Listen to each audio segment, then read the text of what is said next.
हम auto sector में तो अच्छी तेजी देख रहे थे, एक्सपेक्ट कर रहे थे, सारी चीजें ठीक लग रही थी। फिर ये मारुति के साथ में क्या वो ईवी में पिछड़ने का एक बड़ा खामियाजा भुगतना पड़ रहा है?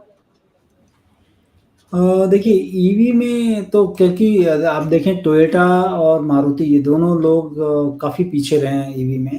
इन्होंने इनिशिएटिव नहीं लिया है क्योंकि ये अभी शायद वो पैसे लगाने को मंजूर नहीं है क्योंकि आपको नई चीज़ को पे काफ़ी इन्वेस्ट करना पड़ता है।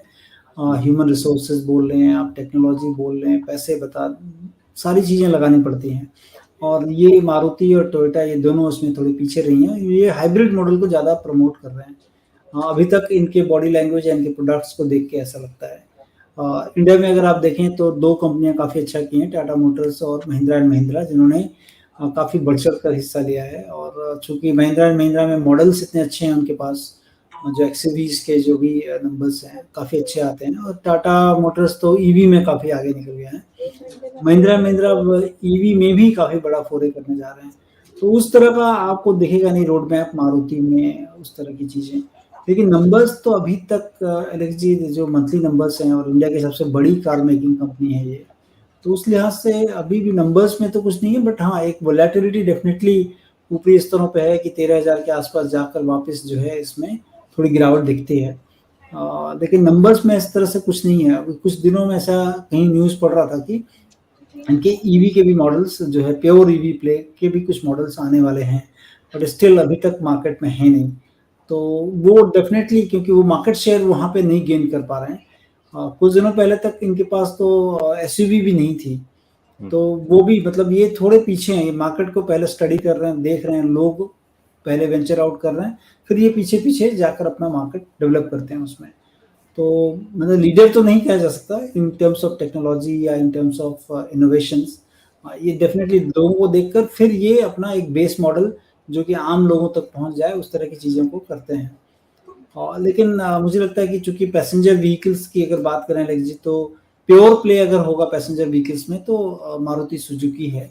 और इसमें जिस तरह से ये लोग लास्ट ईयर जो कैपेबिलिटीज बिल्डअप किए हैं, तकरीबन 10,000 करोड़ रुपए लगाया था और भी 7,500 करोड़ रुपए लगाएंगे, तो उस लिहाज से मुझे लगता है कि अपॉर्चुनिटी सामने जो दिख रही है वो काफ़ी होगी इसमें।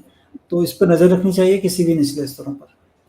जी, नज़र रखनी चाहिए, लेकिन वही शायद है कि ईवी को इन्होंने थोड़ा रखा। सीएनजी के टाइम पे सबसे आगे थे, तो उसके इनोवेशंस में और उसके शायद इस्तेमाल करने में और सबसे जो अच्छा सक्सेसफुल मॉडल रहा है in terms of alternate fuels, उसमें सीएनजी रहा है। इस बार शायद हो सकता है, फिर क्या संतोष जी इंतजार हाइड्रोजन का कर रहे हैं क्या? हो सकता है क्योंकि सर मैं देखिए एक स्टडी पढ़ रहा था, क्योंकि अभी पूरी दुनिया में अगर आप देखेंगे एलेक्स जी, तो पूरी दुनिया के लोग अभी ये कहने की मन नहीं बना चुके हैं कि हमें ईवी की तरफ जाना ही है। वो लोग और भी मॉडल ट्राई कर रहे हैं, हाइब्रिड में कह लें ट्राई कर रहे हैं। दूसरा जो है अगर आप देखें यूएस का मैं एक डेटा देख रहा था कि वहाँ पर जो ये हाइब्रिड मॉडल है वो इस बार बहुत ज़्यादा कारें बिकी हैं हाइब्रिड मॉडल पे दैन टू ईवी मॉडल। तो ये ज़रूर डायकोटमी है लोगों के मन में कि कोई जो है एक नई चीज़ डेफिनेटली आएगी और इसलिए ईवी किक नहीं कर पा रहा। और ईवी में थोड़े से हेडविंड्स भी हैं, जैसे कि आप देखेंगे कि इन टर्म्स ऑफ इंफ्रास्ट्रक्चर काफ़ी हैं और विदेशों में तो लोग लॉन्ग ड्राइव पे काफ़ी जाते हैं, लोग शौक रखते हैं। तो वहाँ पर तो ईवी का अगर इंफ्रास्ट्रक्चर नहीं है तो काफ़ी डिफिकल्टी होती है इन चीज़ों को इंफ्रास्ट्रक्चर लेकर। है तभी बहुत सक्सेसफुल नहीं है, क्योंकि वो टाइम लेता है चार्जिंग में, तो वो इतना हाँ, आसान नहीं है। तो रिफिलिंग जैसी चीज नहीं है कि हाँ, आपने लगाई गाड़ी और पेट्रोल भराया और या डीजल भराया आगे चल गए।